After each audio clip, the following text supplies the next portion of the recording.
Lights. Okay, I'll call the meeting to order. Please stand for the pledge. I pledge Allegiance to the flag of the United States of America and to the republic for which it stands, one nation, under God, indivisible, with liberty and justice for all.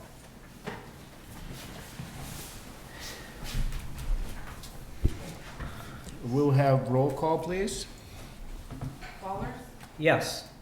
Selby, Yes. Miller, Yes. Pellicet, Yes. Mayor Meese. Yes. And we have no city manager or city attorney tonight, so we're on our own. Citizen comments. First, I think we'll have Patricia Hockert.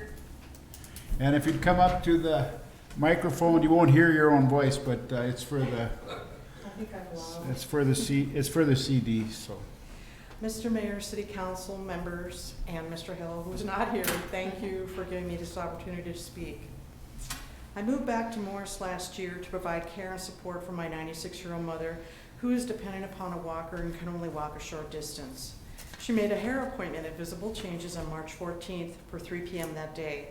Because it had snowed the night before, I was unable to park on Atlantic Avenue as the snow blocked the parking spaces, so there was no option for her to get in the front door. I then proceeded to the back parking lot and had to lift my mother up 2 4-inch stairs just to get her in the back of the building. I just lost my spot.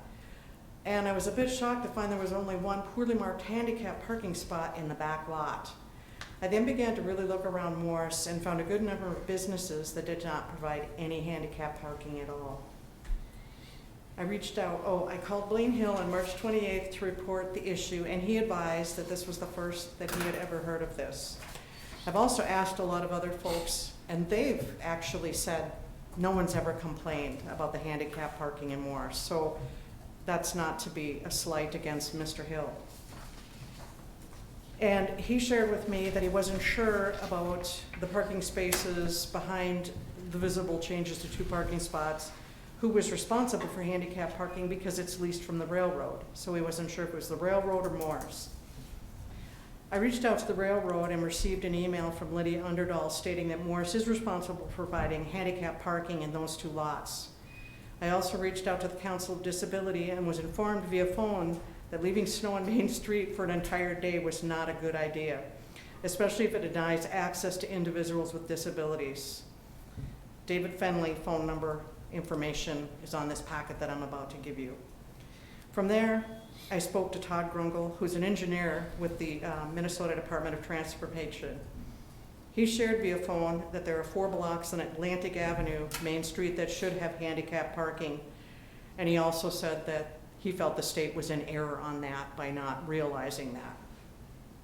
He too was also very concerned about the snow being left on Main Street until it could be cleared out that night.